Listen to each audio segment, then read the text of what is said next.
25 points versus 285. Same car, same season, same team. That's the brutal reality facing Yuki Tsunoda right now, and it's a gap so massive that no amount of excuses, no matter how valid, can bridge it. The Japanese driver's dream of conquering Formula One with Red Bull Racing isn't just fading, it's being extinguished race by race, weekend by weekend, under the unforgiving spotlight of motorsport's most demanding environment. And the clock is ticking. Before the engines fall silent in Abu Dhabi this December, a decision will be made that could either keep Tsunoda on the grid or push him toward an entirely different racing world across the Atlantic Ocean. This isn't just another driver struggling to match their teammate. This is a complete mismatch that's playing out in real time, week after week, for everyone to see. Tsunoda was promoted to Red Bull Racing after just 2 races into the 2025 season, a surprise move that raised eyebrows across the paddock. The promotion came with enormous expectations and even more enormous pressure. He was being handed one of the most coveted seats in motorsport, stepping into machinery capable of fighting for race wins and championships. But there was a catch, a massive, Verstappen-shaped catch. Max Verstappen isn't just any teammate. He's a generational talent, a driver who has redefined what's possible in a Formula One car. Being paired with him means every single lap, every qualifying session, every race result gets measured against someone operating at a level few humans can reach. The numbers don't lie, and they tell a story of complete domination. 21 qualifying sessions, 21 losses for Tsunoda. Not a single time has he managed to out-qualify the Dutchman. And it gets worse. Out of those 21 attempts, Tsunoda failed to even reach the final part of qualifying, known as Q3, on 15 occasions. That means, more often than not, he's been stuck in the midfield before the race even begins. Red Bull team principal Laurent Mekies recently tried to soften the blow, acknowledging that Tsunoda has shown improvement. After the Mexico City Grand Prix, Mekies described it as one of Tsunoda's best weekends in a long time. The Japanese driver was only 0.2 of a second behind Verstappen in the second qualifying session, a gap that sounds tiny, but represents a significant achievement when your benchmark is one of the sport's all-time greats. During the race itself, Tsunoda ran inside the points-paying positions for much of his first stint, battling wheel-to-wheel with McLaren's Oscar Piastri, showing flashes of the speed that got him promoted in the first place. But then, reality intervened in the cruelest way possible. A 12-second pit stop, an eternity in Formula One terms, destroyed any momentum he'd built.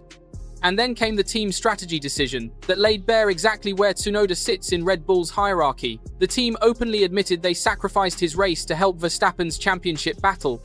They left Tsunoda out on old worn tires, turning him into a rolling roadblock to hold up rival cars. Mekies didn't hide it, stating plainly that they killed a few points Tsunoda would have scored on merit. The driver crossed the line in 11th place, just one position outside the points, watching what should have been easy points vanish due to circumstances completely beyond his control. Tsunoda's post-race comments revealed the depth of his frustration. "Very, very frustrating to be honest," he said, adding that it was pretty much out of my control. There's a resignation in those words, a recognition that even when he performs well, even when he does everything asked of him, the team's priorities lie elsewhere. And how could they not? Verstappen is fighting for championships. Tsunoda is fighting for his career. Those are 2 very different battles, and only one matters to Red Bull Racing's trophy cabinet. The decision about Tsunoda's future was supposed to come after Mexico. The paddock was buzzing with speculation, journalists had their articles ready, and everyone expected clarity. Instead, Red Bull delayed. Mekies explained the postponement by pointing to Tsunoda's recent improvement and noting that other young drivers in their system were also making progress. "We have no reason to rush the decision," he said, "so we will take a bit more time." On the surface, this sounds like good news for Tsunoda, a reprieve, a chance to prove himself in the remaining races. But dig deeper, and it feels more like Red Bull is simply managing the optics, waiting for the right moment to announce what many believe is already decided. The name on everyone's lips is Isack Hadjar. The Red Bull Junior has been tearing through the lower categories, making a compelling case for promotion. The widespread belief in the Formula One paddock is that Hadjar will take Tsunoda's seat for 2026, partnering Verstappen in what would be one of the most inexperienced lineups Red Bull has fielded in years. But Red Bull has never been afraid of throwing rookies into the deep end. They did it with Verstappen himself, and look how that turned out. So, where does that leave Tsunoda? If the Red Bull Racing door closes, and all signs suggest it will, he essentially has three paths in front of him. The first is a return to Racing Bulls, Red Bull's junior team where Tsunoda spent his first seasons in Formula One. This would be a demotion. There's no sugarcoating it, but it would keep him on the grid. He'd likely be fighting with Liam Lawson for a seat alongside Arvid Lindblad, another highly rated Red Bull junior expected to step up from Formula 2. Interestingly, some insiders suggest it's actually Lawson who's most at risk of being left without a seat entirely, which might give Tsunoda a slightly clearer path back to the junior team. Going back to Racing Bulls would mean returning to a familiar environment, away from the suffocating pressure of being Verstappen's teammate. There's no shame in struggling against Verstappen, Pierre Gasly, Alex Albon, Sergio Perez, all talented drivers, all struggled in that same seat. The Red Bull racing environment is unique, and not in a good way for most drivers. The car is built around Verstappen's preferences, the team's resources flow toward him, and the performance bar is set impossibly high. At Racing Bulls, Tsunoda could rebuild his confidence, work with engineers he knows, and potentially fight for points without the weight of championship expectations crushing down on every lap. The second option is a move to another Formula One team, but this door appears firmly shut. The most logical destination would have been Aston Martin, who are switching to Honda power units for 2026. Honda has backed Tsunoda throughout his career, from his karting days through Super Formula in Japan and into Formula One. The connection made sense, and there were whispers about either a reserve role or even a race seat. But those hopes evaporated when Aston Martin announced that American driver Jack Crawford would be their reserve driver for next season. With the driver market largely settled for 2026, there simply aren't any competitive seats available outside the Red Bull family. Which brings us to the third and perhaps most intriguing possibility, a complete departure from Formula One and a fresh start in American motorsport. IndyCar. It's a word that's been whispered in paddock conversations, floated in media reports, and discussed in Honda boardrooms throughout the closing stages of 2025.